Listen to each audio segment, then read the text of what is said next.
So let me ask you a question. What has your health or any other struggles in life got to do with trauma? I'm here to share some surprising information with you.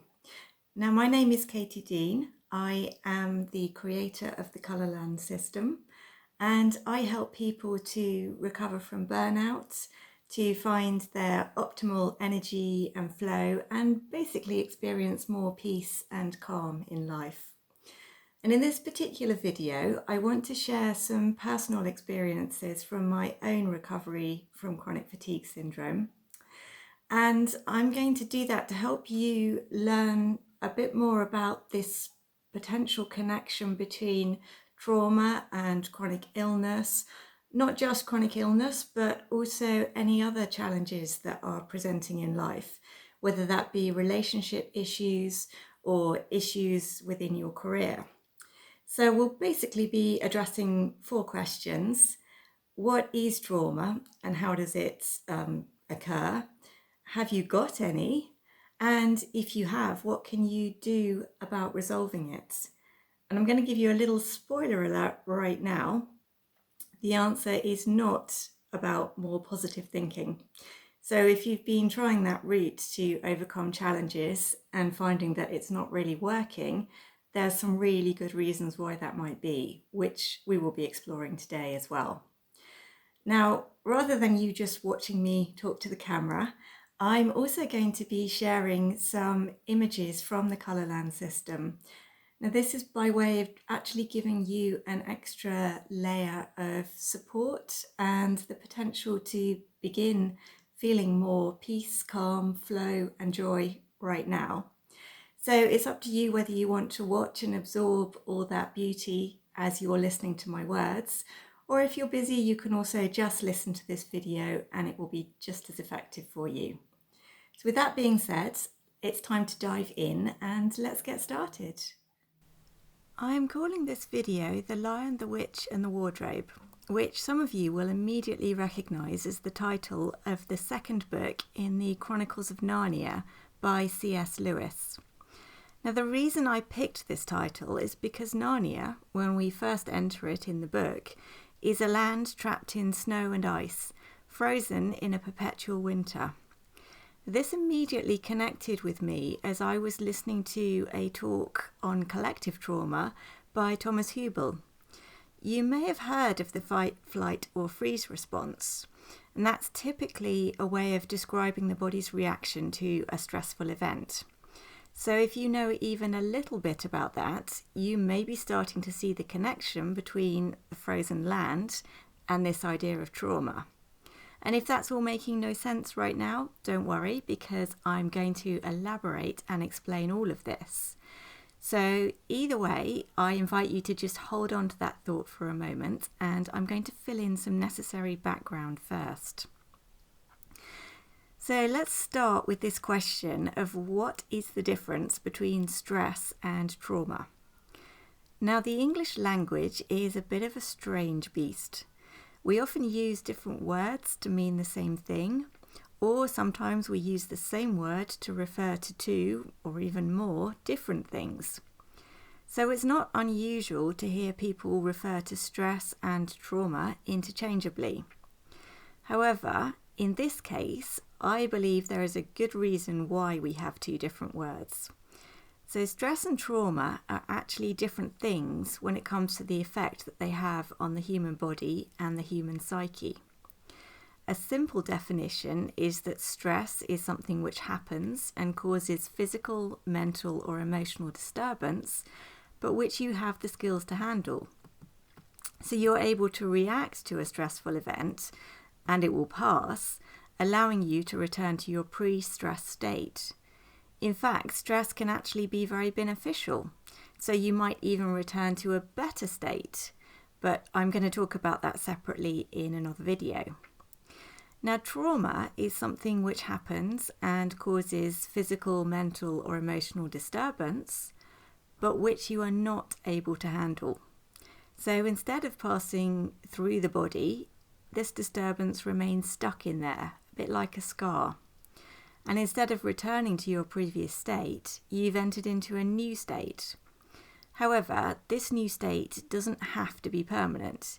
If you can resolve it, it also presents an opportunity for growth and your emergence into an even better place than where you started. So I wanted to point that out because it's very tempting to see stress and trauma as quote unquote bad things.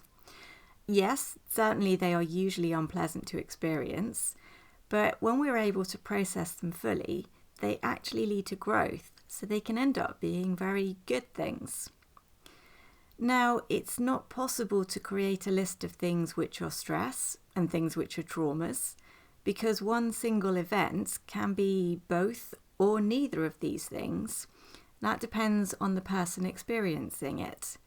And not only the person, but also the age and the circumstances of that person. So for example, if you are a small child and another small child insults you in the playground, you possibly do not have the emotional or mental capacity to understand that the insult is not a reflection upon you. So unless there's an adult on hand to help you process that incident and in a healthy way, it can end up becoming a long-term trauma, creating or contributing to a deep sense of you just being unlovable. Whereas in that same scenario, acted out between adults, it could just be a stress. So for sure, it's not pleasant if a work colleague insults you, but as a healthy adult, you have the mental and emotional capability to recognise that their words were simply about them letting off steam, not a reflection of who you are. Unless, of course, you're already scarred by a lot of past traumas, because those scars are likely to impede your ability to process the new stress. You could also make a similar comparison on a physical level. So a healthy immune system will have the capacity to fight off a viral or bacterial infection, returning the body to its pre-illness levels. Whereas an unhealthy immune system may not have the capacity to fully fight an infection, and it could leave the body permanently impaired by some level of infection, or perhaps simply vulnerable to picking up a new infection. Now, you might be surprised to hear me refer to infections or verbal insults as trauma. Surely these are just the normal hazards of life, aren't they? We all experience these things. And doesn't trauma refer to the really big events, like those life-threatening events? So yes, trauma does refer to those big things. So you will hear an increasing number of professionals making the distinction between big T trauma, those are the life-changing events, and small t trauma, meaning the everyday annoyances that may simply be annoying to some, but can actually be life-impacting to others. And I feel it's also important to make a distinction between PTSD, that's post-traumatic stress disorder, and ongoing trauma. So PTSD is a reaction to a specific event, and oftentimes that is one of those big T trauma type of events. Whereas ongoing trauma is carried around in the body as a result of a build-up of small t traumas that have been sustained throughout the course of a lifetime. So you might be struggling to identify with the idea that you have sustained trauma. Perhaps you were told that you just needed to toughen up and deal with it, whatever it may have been. And in all likelihood, that is exactly what you have been or have been trying to do. However, unless you have got a healthy way of dealing with it, all those mental and emotional injuries haven't just disappeared. If you stop and think about it for a moment, you know they're still there forming a part of who you are. You can probably recall little Johnny or little Jennifer calling you names in the playground, just like it happened yesterday, even though the event may have taken place years ago. And probably when you happen to think about that incident, you might notice some kind of emotional reaction, something like anger, maybe fear, perhaps shame, or even a physical reaction, maybe something like nausea, or maybe you find yourself tensing up or tears welling up in you. And it's almost as if you're experiencing that instant again in the present moment, even though it's in your dim and distant past. Well, you see, that is exactly what is happening. You are re-experiencing those emotions, whether mentally or physically, or both, because you had no effective method for processing them. So at the time, you simply stored them inside, and they're still sitting there, waiting for you to process through them. You might be thinking, well, so what? Everyone does this. It's called being human. And yes, that is perfectly true. At the same time, that doesn't necessarily mean it's beneficial. Now, both stress and trauma play a significant part in the overall health of your body. But the role that each of them plays and the ways in which you want to deal with each are subtly different. So here we're going to focus on trauma. We'll talk about stress in another video. Now, you might be thinking that you had a perfect childhood full of love. Your experience of adolescence and even adult life so far may also have been great. So you're wondering whether any of this trauma stuff even applies to you.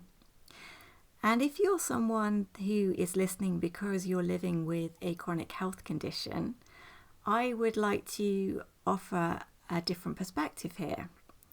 So let me ask you a few questions.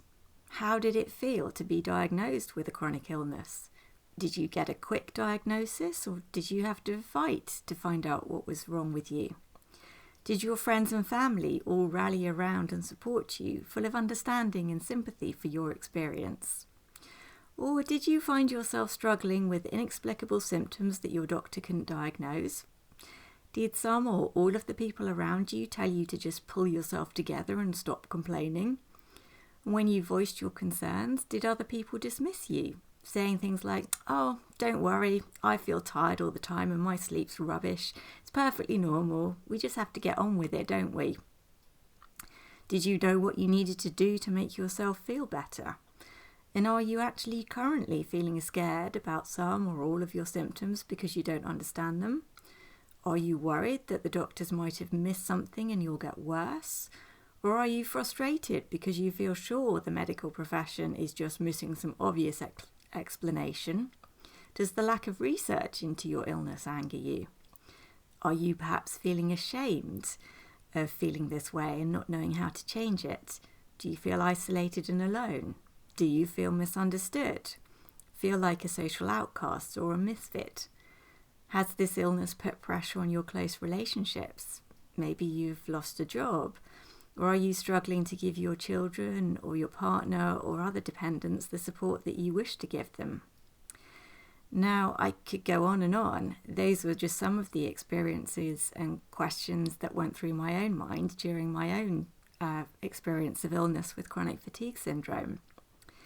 But the short answer here is, if you have been experiencing any of those tricky things, then likely you are experiencing some trauma.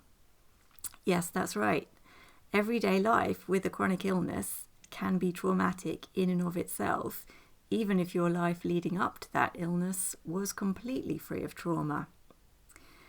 So that experience of illness is full of experiences that you don't understand and you might be struggling to process. And healing the guilt and the shame that so often comes with a diagnosis, learning to love yourself unconditionally, understanding more about what your symptoms mean, what might be causing them and how to manage them, will all allow you to flow more freely with the illness. In other words, this is really what we're talking about when we're talking about starting to process trauma. So if you do happen to be living with a chronic illness, these steps on their own may not heal you, although you actually might be surprised to find how much of a positive impact it can have. At the very least, it's going to remove a huge load and lighten your experience of the illness more than you might realise. And I share that from my own experience here. So having set up that framework, let me take you back to that initial image of a frozen land trapped in eternal winter. Now, life is designed to flow. Flow supports growth. What happens when you stop growing? do you just settle in that state of existence? Well, actually, no. You're going to begin to wither and eventually die. Now, we tend to be aware of movements, growth, that is, as either linear or cyclical. And in fact, this is slightly a false distinction because the linear is simply looking at a portion of the cycle taken out of context. But whatever form the movement takes, it feels more pleasant when it flows along without interruption. So let me give you an example. If you think about it, your physical journey from one place to another is most pleasant when you're moving consistently. Days, nights, weeks, months, years, seasons, everything we experience is about movement. It's not static. Even the process of eating and drinking is a process of flow through your digestive system. Everywhere you look, there is movement. So if we take the opposite perspective, if you're travelling, experiencing a traffic jam is incredibly annoying. An undigested meal causes discomfort in your stomach. If you're feeling stuck in a job or a relationship, that feeling of stuckness or lack of flow is almost always frustrating and unpleasant. So trauma is really undigested energy. In other words, it's energy that has not flowed through the body. It may have entered as a negative energy, but whatever the incident, if we're able to find a way to process and digest it, it then leaves us.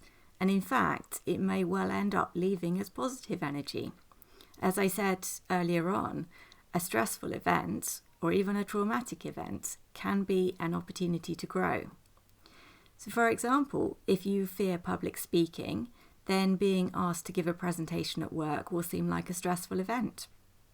If you find a way to give the presentation and recognise that it went well, then you grow from the experience.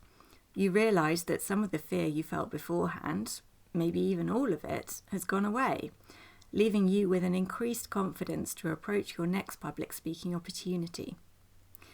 However, if you give the presentation, you stumble through your words, you experience a technological failure as your prepared slideshow doesn't work, and ultimately feel embarrassment and ridicule from your colleagues, then you're going to perceive that event as a failure. And that presentation can actually turn into a trauma that holds you back from ever trying to present something again in future.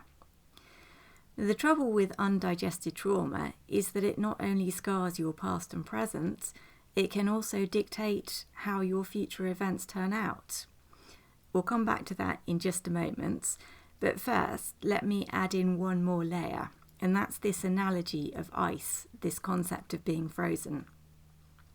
So energy, and that is your emotions, should be like a stream or a river flowing through your body. Each new emotion passes in, through and out, making way for the next, just like a flow of water, until you meet with an emotion that you cannot process. For example, the shame or embarrassment you felt at experiencing that unfortunate presentation at work. Now, in its solid, that is, unflowing state, water is ice. So your emotion of shame, instead of passing through your body, becomes locked in there in a frozen state. And just as you can preserve and retain the freshness of food by freezing it, so you can preserve and retain an emotion. And that is how just simply the memory of the events can bring up all the feelings that you originally experienced when you went through it. So you now have a blockage in your system of flow. But it doesn't just stop there. Every time you meet with a new situation that causes you to feel a similar emotion, so in this case perhaps embarrassment or shame, that new droplet of water, that emotion, comes up against the old blockage. And just like a drop of rain landing on a piece of ice, you have two options. The rain might begin to thaw the ice, so you would experience growth from the new trauma, or the ice may freeze the raindrop, increasing the density of the ice. In effect, the emotion that is stored inside you that's blocking you actually becomes a little bit bigger. So where are we storing all this metaphorical ice? It's actually in your body, literally. It can end up manifesting as physical pain, and it is going to be contributing to your lack of energy. So when I was recovering from chronic fatigue syndrome, it surprised me to discover how many of the physical pains I was experiencing began to heal as I began to thaw out my metaphorical blocks of ice, or in other words, process the emotions that I was holding on to from past traumas. You can also look at this from a mental perspective. The area of the brain that helps us to decide how we respond to life events is the medial prefrontal cortex. It basically takes our inner emotions, learned experiences and memories, and uses them as a roadmap or a guide to tell us how the world around us is working and how we should respond in order to stay safe. So you can broadly term all your blocks of ice as your fears. And what is the purpose of fear? Well, it's to keep us safe. We learn that things are dangerous so that we do not keep putting ourselves in life-threatening situations.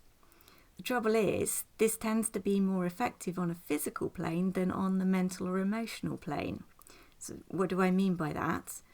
Well, having a gun held to your head or coming face to face with an animal that could kill you is a dangerous situation. And assuming you survive it, you will then take all possible precautions to avoid it in the future. That applies universally to all human beings, not just one or two of them. However, it's a bit less clear-cut when we look at the emotional or mental plane. So for one individual, messing up a presentation in front of their work colleagues can literally cause an emotional death. You know, that feeling of genuinely wishing that the floor would open up and swallow you right then and there. But another individual is just going to laugh it off and forget the event in a day or two. What makes the difference between those two individuals? Well, it's the existence of an ice block versus having a clear flow of emotion. So coming back to the way in which your brain helps you determine how to navigate through life and respond to situations, that medial prefrontal cortex is more like a mirror than a window. So rather than looking out on the world and seeing it with fresh perspective, it is constantly looking inwards and refracting the external events through that internal mirror. In other words, you're viewing your present situation through the lens of your past. So if you learned as a child that the world was full of threats that you didn't have the power to overcome, your mirror is going to reflect fear and therefore see danger in everything outside of you. So let's pick up that example of the work presentation again.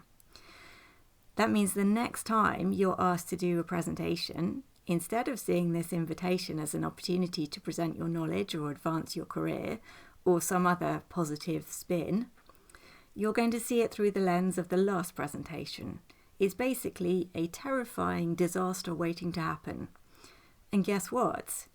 Assuming you actually manage to go through with it at all and don't just find an excuse to not do it, it probably will be a disaster.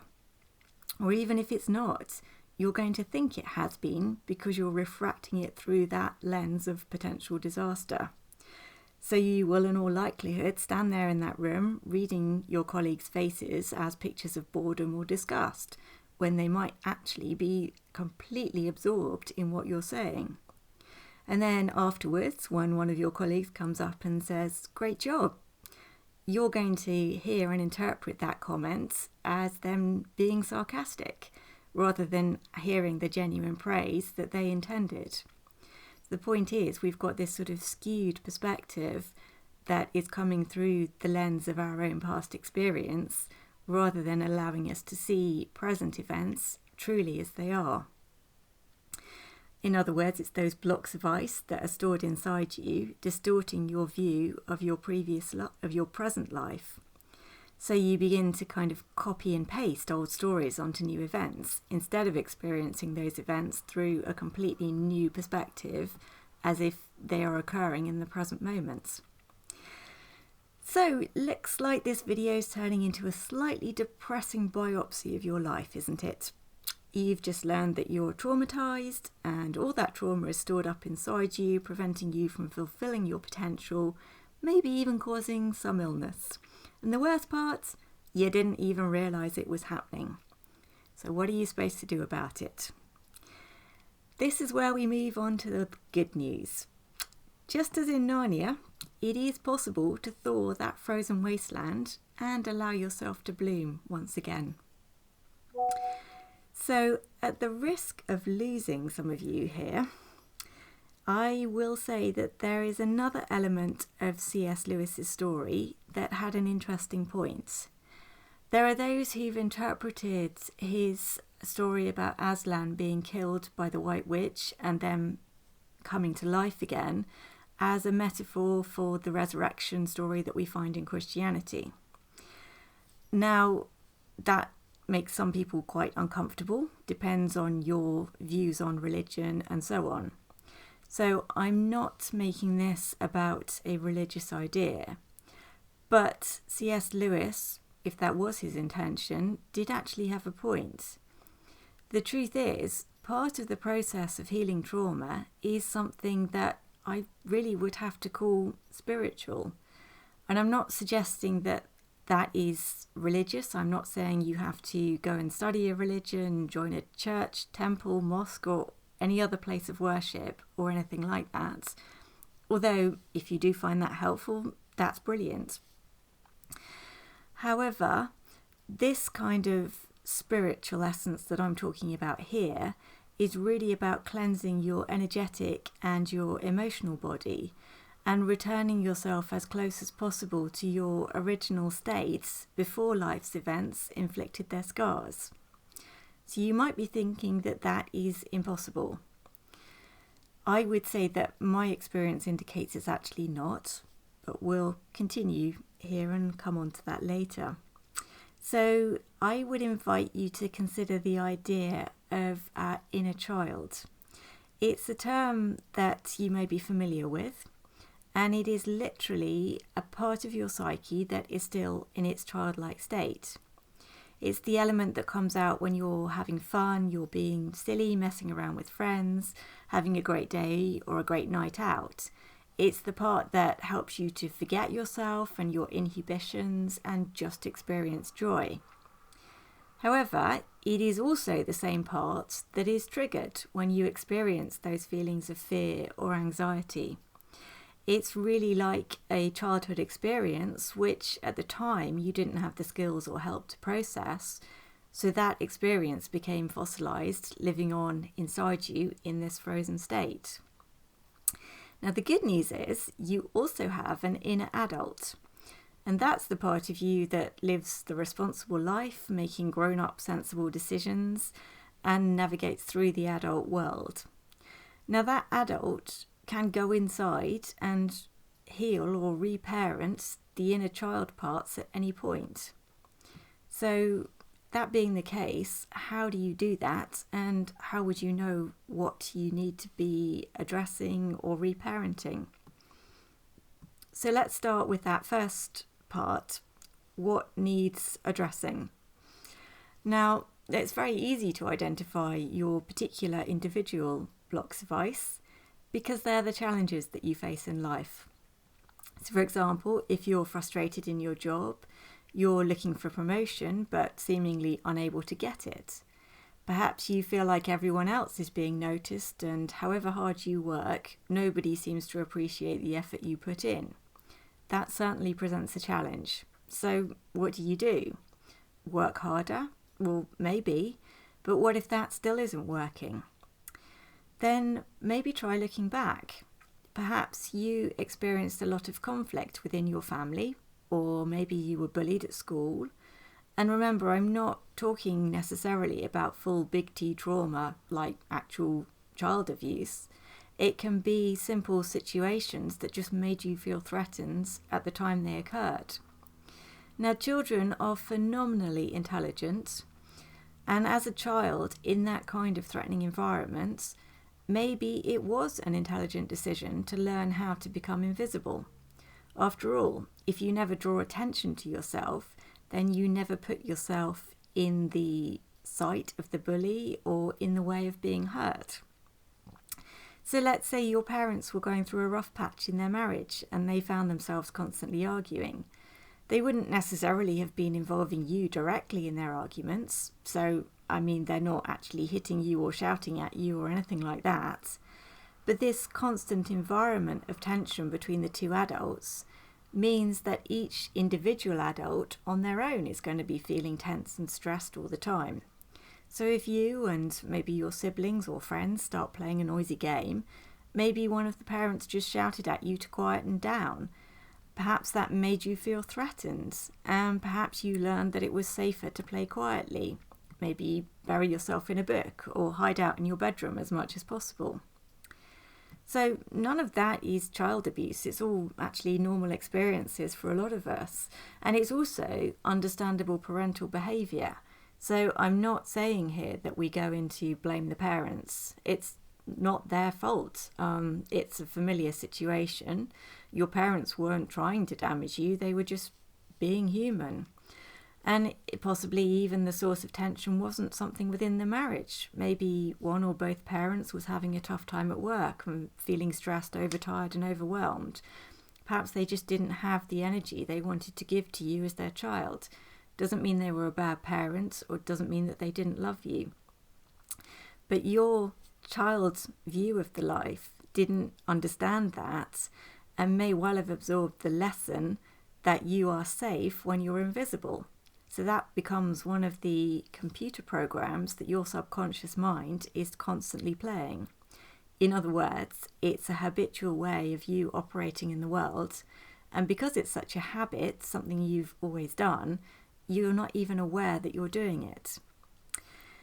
So that means when you grow up and move all of this into the work environments, how do you expect your colleagues or your superiors to notice you and notice your work when you've brilliantly mastered the art of being invisible? So if that is the case, then working harder isn't going to make you less invisible, it's just going to make you more tired. But noticing that you are using these patterns of invisibility actually gives you the opportunity to think back to how and when you learned that behaviour. And you've got the opportunity to go back and heal those inner child wounds. Recognise that the reason your parents were shouting was nothing to do with you. It's not because there was something wrong with you. And you didn't actually need to become invisible. Or even if it served you at the time, you can now become visible to serve you better. Know that you are valid and safe just as you are. So if you manage to learn to bring yourself out into the open, you may then discover that your colleagues suddenly see and appreciate you, and that longed for promotion or better job materialises quite naturally. So I know, absolute genius, right? If it's this simple, why did you not think of this before? Why are you struggling with your health or your job or your relationships or any other areas of your life? Now, the route by which you heal your trauma and set your emotions flowing again may be simple when you lay out those steps. So that's notice the challenge that's coming up, track it back to the root, heal the root cause. But that's not an easy process, as I can personally testify through my own experience. For one thing, we're quite often blind to our challenges. Or maybe we make up excuses or reasons as to why the problem lies outside of us. So for example, you might be thinking that your workplace just has a toxic culture, or it's ageist or sexist or one of the other isms. And maybe those things are actually true. But maybe also you are looking outside when you could be looking inside. And there's even a deeper twist to this. Perhaps in some way your subconscious directed you to work in that toxic environment because it felt familiar. So it's actually confirming your personal narrative and your chosen beliefs about the world. Now, if that was the case, then if you take the steps and heal your invisibility programming, that might actually lead you to recognise that you just don't fit into the workplace that you're in. And you end up not going for a promotion, but just simply changing your job. So even if you can identify your challenges, how effective are you at tracking them back to their roots? In some cases, you may be able to pinpoint that very easily, but in other cases, the root cause lies in something that happened before your conscious memory kicked in, so something that was in really, really early life. Or it can also be inherited, because yes, it is possible to inherit trauma patterns from our ancestors. And even if you have managed to identify the challenge and identify the root cause and understand that, what tools have you got to heal it? So I've got some more good news for you here. It's not actually necessary to precisely track, label, identify and pinpoint each individual root cause. And even better news, we have a lot of amazing tools that we can use. So some of those are things that you might already have heard about, things like yoga or meditation. They're working on the energy body, so it's actually working on the emotions, not on thoughts and sort of concrete ideas that sit in the mind. Other tools that work like this are emotional freedom technique, or EFT, and that's also known as tapping. EMDR, which stands for eye movement desensitization and reprocessing, or even NLP, which is neuro-linguistic programming. And I'm going to dedicate some other videos to actually exploring tools. But for now, really the important message is that yes, past events that you didn't fully process at the time can become stored in your body. They can manifest as physical pain caused by energetic and emotional blocks, and they can be contributing to health conditions as well as other challenges in life. But there are also solutions to help you overcome this, and this may or may not be key for you. So near the beginning of this video, I said that the unprocessed emotions entering your body may often be negative. However, they can also be positive. The process of change can actually be a trauma in itself. Even when the change is taking you to a positive place, it still requires you to let go of beliefs that you may have held for as long as you can remember. So in a sense, it may feel like it's asking you to let go of your identity. And yes, that is going to be scary. You may not love or even particularly like your present identity and experience, but it is familiar, it's comfortable, and we tend to associate familiarity and comfort with safety. So even though the experience we're having may not be pleasant, we have learned how to cope with it, and we have some kind of illusion that we're in control and therefore we're safe. Whereas the experience towards which change is taking us is completely unknown. So I may sit here and tell you it's going to be better, but you don't know that. It might feel easier to come back to that old saying of better the devil you know. It does take a huge leap of faith to trust that change is going to bring you somewhere better. So the experience of change could even present as a potential trauma in and of itself. You are faced with the choice of whether to allow the discomfort of change to flow through you, experience difficulties as they arise and work through them through this lens of understanding that they're actually bringing about improvements, or whether you see those challenges and experience them through the lens of old experiences, which is going to probably lead you to back off from whatever it is you're trying to do to help make that change within you. And that can leave you stuck exactly where you started. So I just want to make it clear that I'm not going to judge whichever choice you make. Both of those choices require a degree of courage. And also I'd like to add that whatever choice you make today doesn't have to be the choice that you make tomorrow, next week, next month, next year. Sometimes we actually just need some time to gradually evolve, and sometimes it takes an even bigger push in the form of another challenge that actually throws us into making the changes that eventually lead to us experiencing growth. So let me invite you finally to consider, how does this all make you feel? Has this information struck a chord with you? Is it something you've heard before? Or is it something you actually find quite frustrating? maybe even you're just not sure what to make of it all yet. So I just like to emphasize once again that none of this involves any judgment. With this topic in particular, where we're delving back into areas of past life that can bring up deeply, deeply uncomfortable emotions, it's easy to feel like if you are brave enough to acknowledge you're carrying trauma, you're also somehow acknowledging that you're weak in some way. Maybe to feel that if you didn't deal with things perfectly, you were somehow to blame, that you're shameful and it's your fault that you're suffering now.